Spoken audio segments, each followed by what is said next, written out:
I would like to provide a preview on leadership, managerial, and organizational skills. Leadership skills and managerial skills are two sides of the coin. One cannot do without the other. The right balance is therefore required.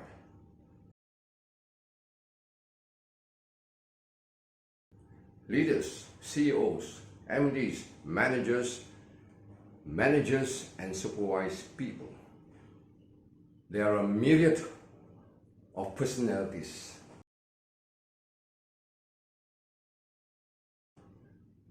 Every employee has a different personality and a different behavior.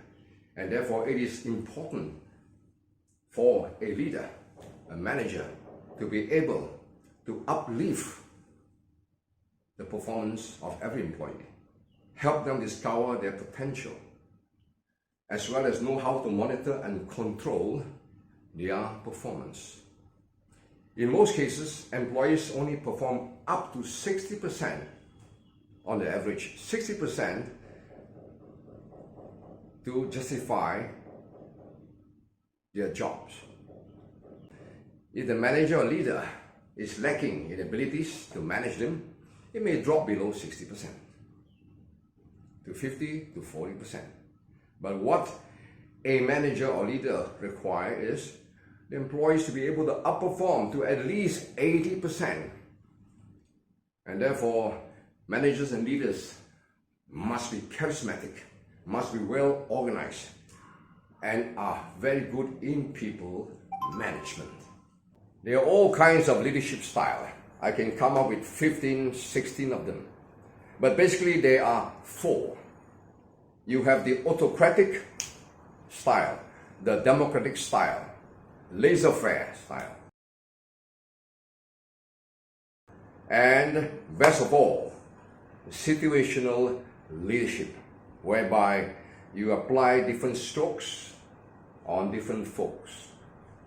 Different characters and behavior, you apply a certain technique for each, depending on their behavior.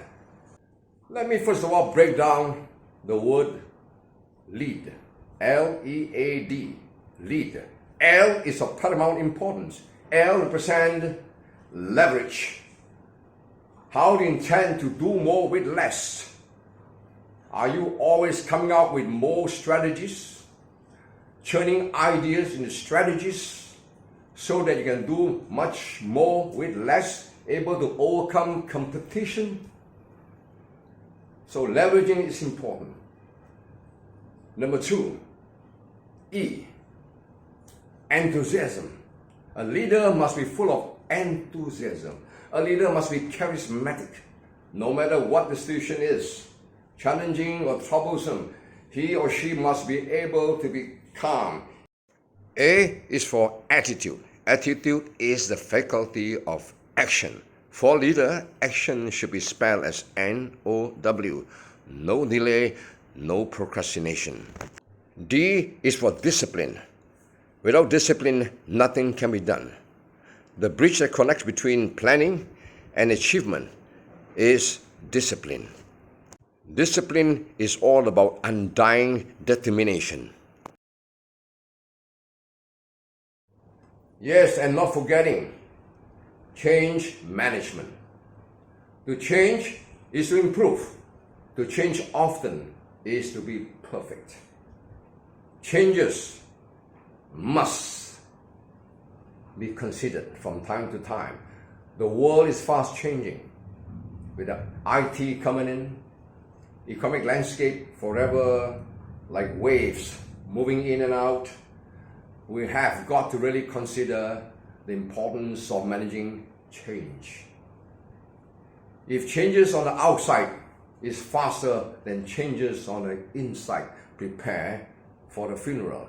Yes, if competitors are changing fast, accommodating all the important criteria to be successful, and your company is not making effort to change, then Prepare for retrenchment. Prepare for a funeral. The funeral of your organization. Every company would have its vision and mission statement. To be really effective, every department should also come out with their respective vision and mission statement.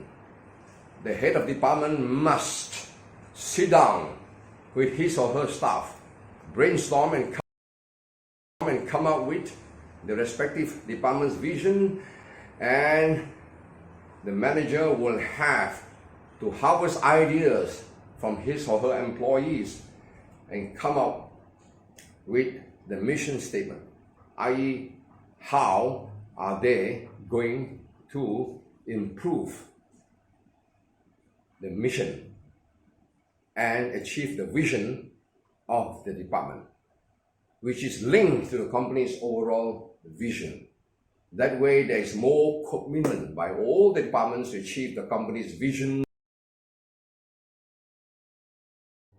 And very importantly, as a manager come leader, you will have to review and renew your system and work processes from time to time.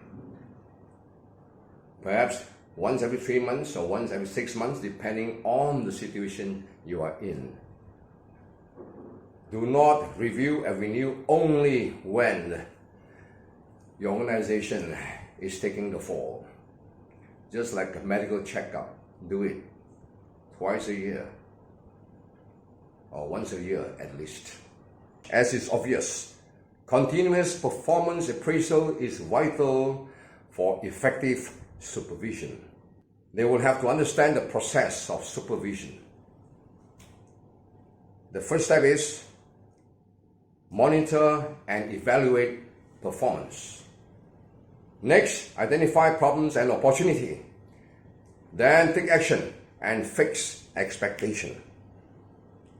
A step at a time. Everything must be in the right flow. Finally, keep in mind, what gets measured gets done. All in all, there are 13 laws of teamwork, some of which are the law of the big picture, the law of the niche, the law of the mountain, the law of the chain.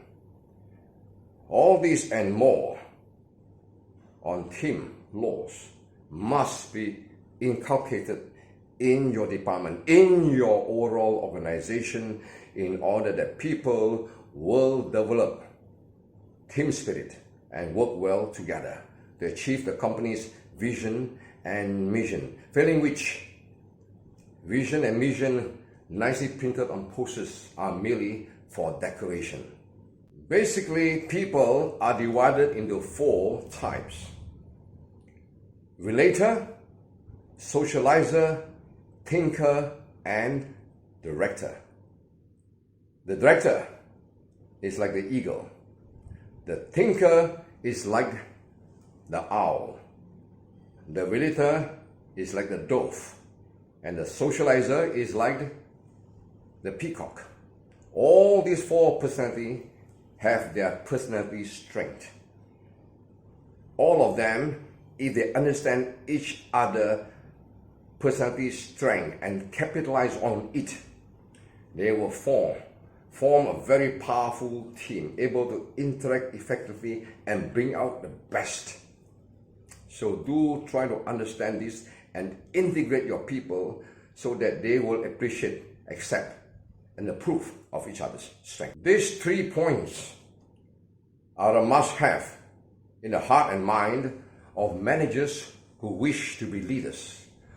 1, the ability to understand, motivate, and get along with other people, with your employees. Effective managers see their people as important human resources. After all, the company is dead without people. People are the life force of the company. And 3, these skills give managers a sense of feeling for others. Yes, you are dealing with human beings, not soya beans. And therefore, you need to have people skills.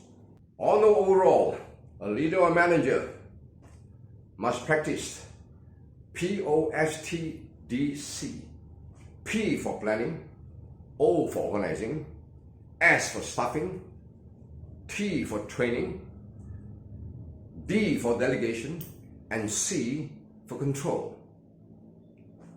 It is important they look at this big picture of planning, organizing, staffing, training, delegation, and control. I'm sure you are agreeable that it is indeed much easier to manage 1,000 machines than to manage, say, 3 employees. People have got feelings, preference, excuses, but machines don't have. You set it, running, and it will run without a hitch. Need repair, get it done, and it will run again. But people are different. So you need to know the person behind the employee. Understand what makes them tick. Realize, find out what are the strengths and their weaknesses. Put them in the right place. Remember, right person in the wrong place will be regression. Right person in the wrong place is abuse of talent. The right person must be in the right place. To further improve the working environment with your employees, you have to consider implementing the mutual expectation checklist. Call in employee one by one and talk to them and tell them what are your expectations. Let them know your principle as a manager. And in detail, let them look at what expectation you have of them. Lay down, explain to them. At the same time, you may consider asking the employee, what are the expectations of you? If it can be met, if the request can be met, you agree to it. If it cannot be met, you explain why you cannot do it.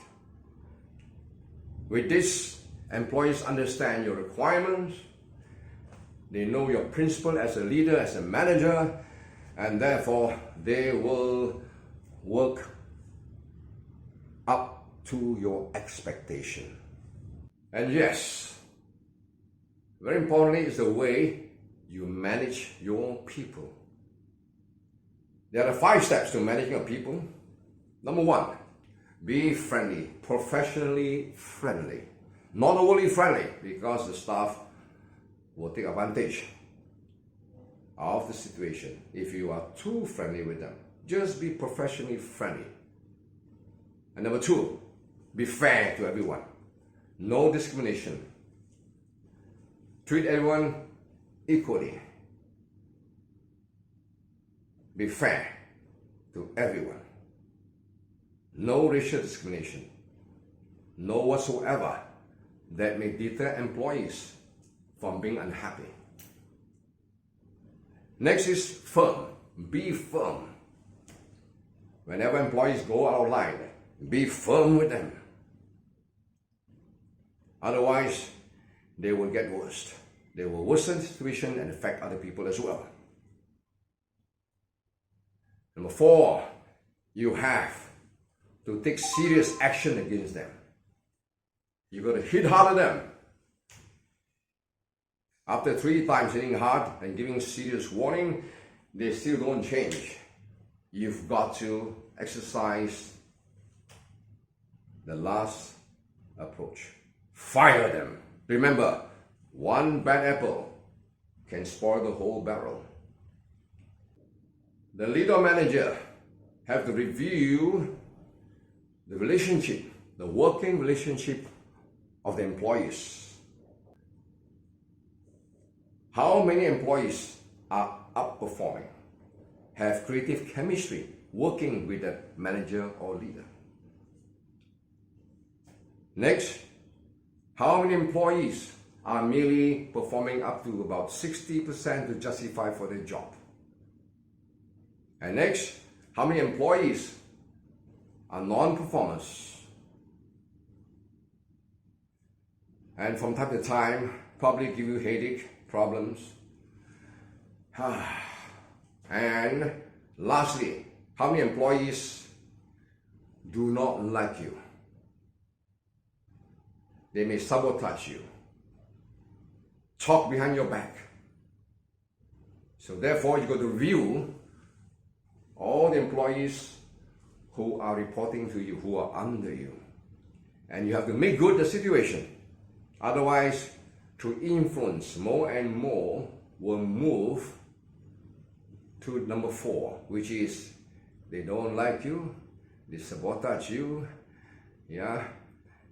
and cause a lot of havoc in your department or your organization on the whole. There are a few steps to learn on how to manage employees so that they will outperform as a team. Number 1, team spirit must be there. And for team spirit to exist in the company, the leader or manager must be able to integrate the different personalities. So that they will see eye to eye. And no one employee will carry their personality to the extreme. As is obvious, some employees are very detailed. It may be seen to slow down work. And some employees may be quick to act. And perhaps they might make mistake. And you have some employees who are too careful. They will ask, why not this way and why not that way? And thus may slow down work as well. Then again, likely they're providing reality check. Reality check is important to avoid making any drastic mistakes. And you have employees who are very personable, all-rounded, relaxed and easygoing, good communicators. Well, all these 4 personalities come together to work. They may not see eye to eye. And therefore, the leader or manager must ensure that each of them realize the potential of each personality. Number 2, the manager or leader will have to practice the metrics of supervisory skills.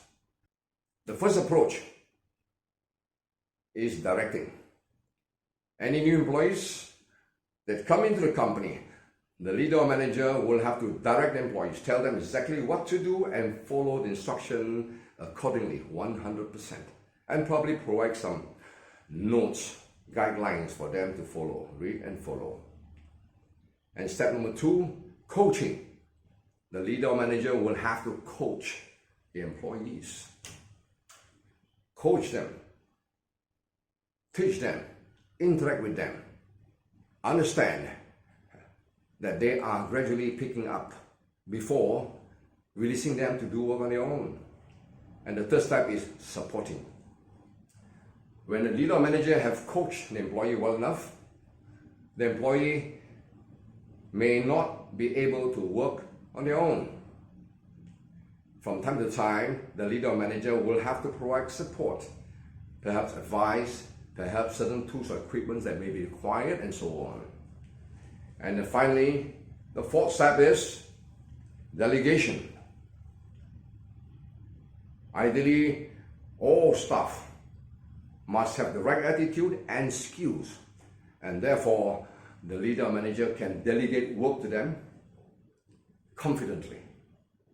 Remember, the employee may have skills but the wrong attitude, and therefore you cannot delegate work to them. And on the other hand, the employee may have the right attitude but lacking in skills.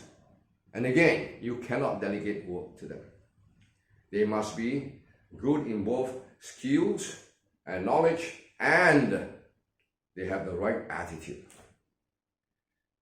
And therefore, if you have employees that you can trust and delegate work to them, they can help you in supporting, directing, and coaching other employees, and thus set you free to do R&D, plan for the future, yes, and review and renew system and processes. Otherwise, the leader or manager will always be stuck doing the same old work day after day after day.